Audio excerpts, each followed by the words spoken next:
HMS Iron Duke, the flagship of Jellicoe at the Battle of Jutland. It's just as formidable in game as it was in real life, sitting at a rather low battle rating for a battleship, and coming with 10 incredibly hard-hitting 13.5-inch guns. This single premium grinder will allow you to grind out pretty much every blue water ship in the British tech tree. But with the recently introduced HMS Nelson, is the old Iron Duke still worth your hard-earned cash? Stick around to find out.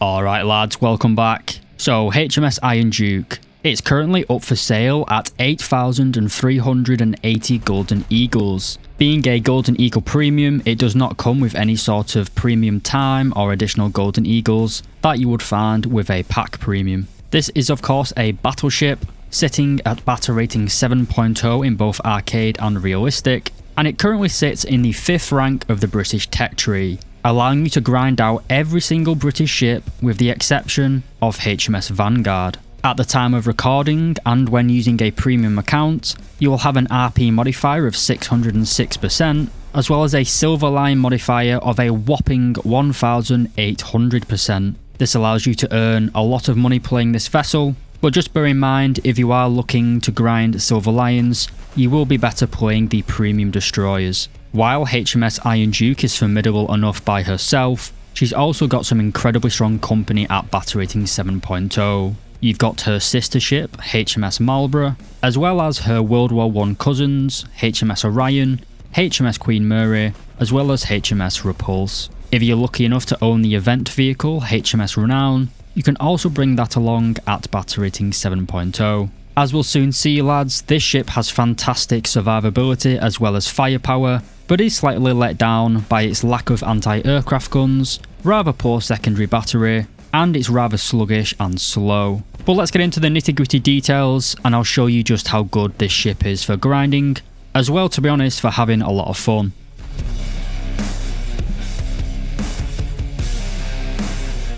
We're naturally going to start with the best part of any battleship, and that is the firepower. HMS Iron Duke comes with 10 13.5-inch rifles, split across 5 double turrets. As you can see, we've got a super firing pair of turrets at the bow, a super firing pair at the stern or the rear of the ship, and then you've got a single turret in the middle, which in Royal Navy parlance is called the Q turret. Now you may suspect that this turret arrangement gives you pretty bad firing angles, but you're dead wrong. In my experience, you can angle the ship at about 60 to 70 degrees away from an enemy and still be able to get all 5 turrets onto a target, allowing you to punch far above your own weight in my opinion, especially in an up tier because you can protect yourself from the bigger, nastier guns. That brings us on to my next point, which is the reload speed. Now with a stock crew, you can reload every 39.26 seconds, which does sound quite slow, but it is still better than the average American reload. But with an ace crew, which I highly recommend purchasing if you can afford it, your reload speed will drop down to 30.2 seconds. On the grand scheme of things, a 30-second reload is pretty good for a War Thunder Naval. It's not as good as like the Scharnhorst or the Bismarck, but we all know the Germans were cheating, using fully brass shells.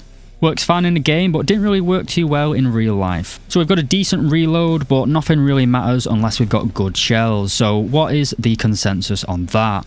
Well, we have 4 shells available to us. Our base shell or stock shell is a 13.5-inch high explosive round with an eye-watering 88.1 kilos of TNT, giving you 79mm of explosive penetration. This is fantastic against destroyers and light cruisers, but some of the, again, German and Italian cheating heavy cruisers, totally under 10,000 tons, those ones will give you a little bit of trouble, and you will have to use one of the 3 other choices. Stepping things up a bit, we have the Common Point Ballistic Capped. This is basically a semi-armor piercing round with again an eye-watering 53.3 kilos of TNT filler, which has 190mm of penetration at a range of 10 kilometers. This would be my go-to shell for the early battleships and heavy cruisers, because it generally does just blow holes through the side of lightly armoured vehicles. We then have 2 armour-piercing rounds. We have the 13.5-inch Mark 1A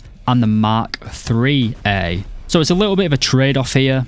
The Mark 1A has 22.2 kilos of TNT filler, which is amazing for an armor-piercing round, but it only has 350mm of penetration at a range of 10 kilometers. Now the Mark 3A round, which technically is the upgrade round, that has 380mm of penetration at that 10 kilometer range. But the trade-off is that we've lost a hell of a lot of TNT filler, only having 14.4 kilos now. Because of the relatively low battle rating of 7.0, I generally recommend taking the Mark 1A. Now I know it has less penetration, but you are going to get a massive amount of post-pen damage with that 22.2 kilos of TNT filler. If you do encounter an up tier, maybe you could switch over to the Mark 3A, but the Mark 1A hasn't really let me down so far. A major thing to mention though when it comes to the armor piercing rounds is the fuse delay. This basically is the time it takes from impacting a ship until the actual fuse will explode. Now on most of the battleships that fuse delay will be 0.035, but on the British shells it's actually 0.025. This means your armor piercing shells won't get as deep into an enemy ship's vital components before exploding, which does mean if you do somehow manage to get a full up tier or you're using the Iron Duke as a backup in a higher level engagement, it probably isn't going to do too well against the more heavily armoured opponents. And against something like a Scharnhorst at battle rating 7.3, you're kind of shit out of luck, I'm not going to lie. But basically anything other than a Scharnhorst, you're going to make absolutely mincemeat of them with these 10 guns. We then come on to the Fire Control Director. Now, this is going to give you a fire solution in 15 seconds time. It's not as fast as some of the modern battleships that you're going to be fighting alongside, but it does update every 8 seconds, which is pretty fast, and it does have a 100% accuracy margin, so you can't really complain here. We then come on to Iron Duke's secondary batteries, and it has 12 6-inch guns, mounted 6 per side. Of these 6 gun mounted per side, 5 of them can fire forwards, and only 1 can fire towards the rear of the ship. With an ace crew, these 6-inch guns can fire every 9 seconds pretty much, but to be honest they don't really do that much damage and are largely just an anachronism from the pre-Dreadnought era. You only have 2 types of shells available for them, which is 6-inch high explosive or 6-inch common point capped, which is basically semi-armor piercing. Neither of these shells are particularly damaging, but I would recommend taking the semi-armor piercing. It does give you some useful protection against destroyers and light cruisers. Something you definitely don't have protection against is enemy aircraft. This is because your air defense consists of a grand total of 2 4-inch guns mounted just behind the rearmost superfiring turret. You don't even have any machine guns or light flak. You are basically completely exposed. One novel feature that Iron Duke gets access to, and it's actually very potent, and that is the ability to carry torpedoes. These are the 533mm Mark IVs. Despite what you might think, being like a late World War I battleship, these torpedoes are actually pretty potent. They have a maximum speed of 65 km per hour, which isn't bad. The total travel distance of 7.3 km is rather short, but they do carry a rather large 234 kilos of TNT filler. These are perfect for the late stages of a game where you've kind of closed in with an enemy, but as you can imagine, aiming these torpedoes is pretty hard. The Iron Duke, along with many other World War I battleships, uses fixed, submerged torpedo tubes mounted just in front of the first turret and just behind the rearmost turret. This means in order to fire a battleship torpedo, you have to turn the vessel 90 degrees to the oncoming ship. So actually aiming these torpedoes is pretty hard to do. I've only got 1 kill using these torpedoes, but they are very effective against enemy battleships because you can set them to run at 4 meters in depth, which allows them to bypass the majority of an enemy's armor. And finally, being a World War I vintage ship,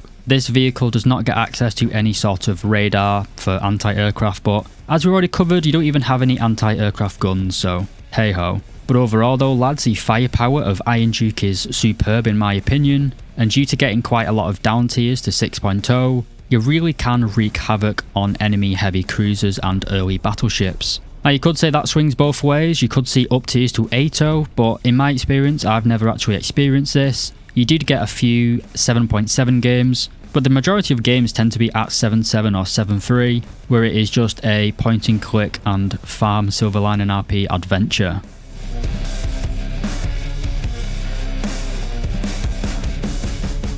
We then come on to the survivability, and let's start with the armour protection. So the main belt of the ship is about 305mm thick or 12 inches. This is more or less good enough to stop a peer gun, so another battleship at 7.0.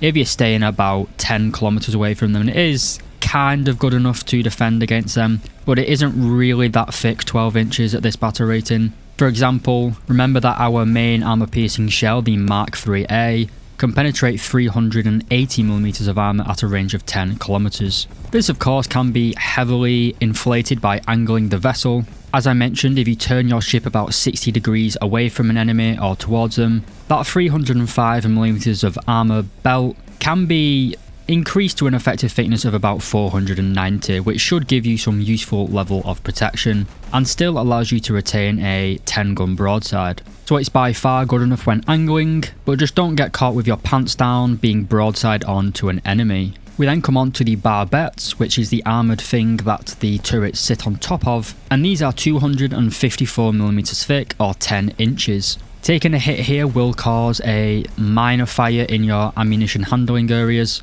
and if you don't fight those fires, that fire can go down towards your magazines. The turret faces are thicker as you'd expect, with 279.4mm of protection or 11 inches. Again, a direct hit here from a peer battleship's gun is going to go pretty much straight through your front of your turret here, but that is pretty much to be expected. We then come on to by far the biggest weak spot of this armour scheme, and that is going to be at the front and the rear of the vessel. This is what we call the armoured bulkhead, and it basically closes off the ship. It's relatively weak here at only 203mm thick or 8 inches, so if you are sailing straight towards an enemy target and they turn broadside onto you, they could in theory fire armour piercing rounds straight through your bow and into your citadel, which in all likelihood is going to cause an ammo rack. This is a rather niche problem because at the longer ranges, enemy fire is going to be coming in what is known as plunging fire, so it's dropping down onto you. So it's only really a major issue when you get quite close to enemies within about 6 kilometers. But then again, you can heavily mitigate this risk by just angling in towards your enemy. It's not going to be foolproof, especially against the higher tier battleships that you could face in an up tier, but your armour is certainly workable. There is one other problem in my opinion with HMS Iron Duke, and to highlight this, we're going to have to go into the protection analysis screen. This basically shows you the crew distribution of your ship, so you know which parts you need to protect the most. With HMS Iron Duke, you can see that basically the majority of your crew are actually located above the waterline, which is the black line running down the entire ship. So if you take incoming fire from anywhere just after the first turret, all the way down the superstructure, past the Q turret or middle turret, and basically ending just around the rear mast, and you're going to take major damage to your crew members. This means an enemy opponent with very hard hitting guns can basically bleed you of your crew members, which in War Thunder realistic battles is basically acting like your health bar. You lose a certain amount of crew members, your ship will slowly sink because there aren't enough crew members to repair damage. So the survivability of Iron Duke is rather a mixed bag. Your armour is certainly workable against peer battleships, but in an up tier, an enemy can sit at long range and just slowly bleed you of crew members.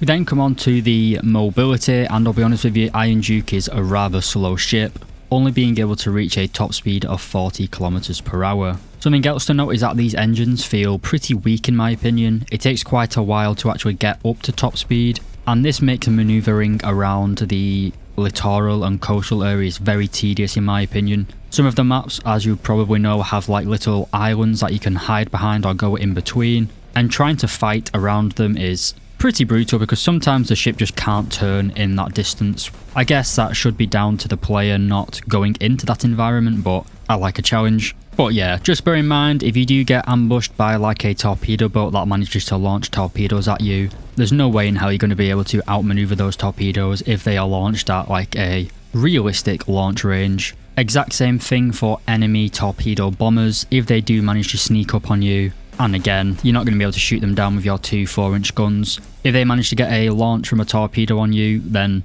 you're basically just going to eat it. There's no way of dodging it really. So overall, the mobility, it's good enough for sailing in a straight line and shooting. but it certainly isn't an asset to this ship. You're not going to be able to reach an objective first, you're not going to be able to get yourself out of danger if it presents itself, and if you find yourself being targeted by multiple enemies, your speed isn't really high enough in order to change direction quickly to throw off their aim, and you basically just have to try and hope that your armour blocks the incoming fire.